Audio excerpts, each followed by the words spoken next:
గారు ఎస్ఆర్ శంకరన్ గారు గత 30 సంవత్సరాల క్రితం 1970లో ఇచ్చినటువంటి జీవోలో ఎన్నో లోపాలు ఉన్నట్లు వాళ్ళేదో ఆ ఎస్సీ ఎస్టీలకు సంబంధించినటువంటి పర్మిషన్ ఇస్తే వాళ్ళేదో ఉన్నత చదువుపై రావడం జరిగింది. కాబట్టి మనకున్న చరిత్ర మనం మర్చిపోకుండా మనకు రావాల్సినటువంటి బకాయిలు కావచ్చు ఏవి కూడా ఆగమని తెలియజేసుకుంటూ ఖచ్చితంగా సాధించే వరకు మా పోరాటాలు కొనసాగాలని తెలియజేసుకుంటూ నాకు ఈ అవకాశం కల్పించినటువంటి డాక్టర్ చైర్మన్ గారికి, సెక్రటరీ జనరల్ ప్రతి ఒక్కరికి, ఆదరణ ప్రతి ఒక్కరికి కూడా పేరు పేరు ధన్యవాదాలు తెలియజేసుకుంటాం. Thank you sir. జై హింద్.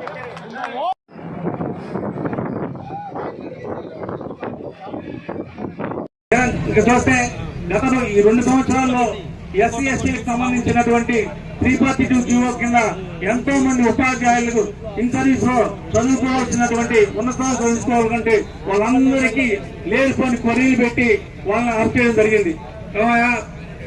ఒక భారతదేశంలో మేధావైనటువంటి ఐఏఎస్ గారు ఎస్ఆర్ శంకరన్ గారు గత 30 సంవత్సరాల క్రితం 1970లో ఇచ్చినటువంటి జీవోలో ఎన్నో లోపాలు ఉన్నట్లు వాళ్ళేదో ఆ ఎస్సీ ఎస్టీలకు సంబంధించినటువంటి పర్మిషన్ ఇస్తే వాళ్ళేదో ఉన్నత చదువు చదువుకొని వీళ్ళ మీద ఏదో ఇబ్బంది పడతారని, లేదా వీళ్ళ వల్లనే ఆ ప్రభుత్వ పాఠశాలలో చదువుతున్నటువంటి పిల్లలు నాశనం అయిపోతున్నట్టు లేనిపోయిన కళ్ళబొల్లి కబుర్లు చెప్పి కేవలం వాళ్ళకి ఒక రాష్ట్రంలో 40-45 మందికి 45 మంది ఉంటే ఈ ఇంటర్నెట్ టీచర్స్ ని వాళ్ళకి పర్మిషన్ ఇవ్వకుండా కేవలం వాళ్ళ కమిషనర్ పరిధిలో పెట్టుకొని చాలా ఇబ్బందులు గురి చేయడం జరిగింది.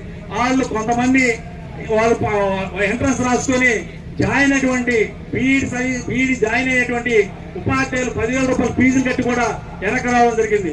వాళ్ళు మళ్ళీ చదువుకోవడానికి అవకాశం ఉంటుందో లేదో కూడా తెలియని పరిస్థితి. అలాంటి ఉన్నటువంటి గతంలో ఉన్నటువంటి కమిషనర్ చాలా రకాలుగా ఎన్నో రకాల క్యాపిటల్ తరఫున కావచ్చు, అదేవిధంగా ఎన్నో ఉపాధ్యాయ సంఘాలు కావచ్చు, మేము కావచ్చు చాలా సార్లు రిప్రజెంట్ చేశాం.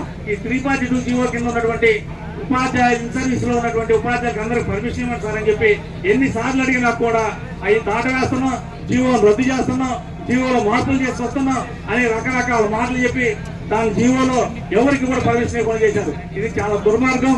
కాబట్టి దాన్ని ఖచ్చితంగా మనకున్నటువంటి ప్రతి హక్కును కూడా సాధించుకునే దానికి కృషి చేయాలి. మనం పోరాటం ఆపకూడదు, మనం ఎవరిని కూడా నమ్మకూడదు. గతంలో ఒక BRTS ఉద్యమం జరిగిందంటే కేవలం ఉపాధ్యాయులు ఏర్పడినటువంటి ఉపాధ్యాయులు చేసినటువంటి ధర్నాల వల్లనే అన్ని జేఏసీలు తాటిపైకి రావడం జరిగింది.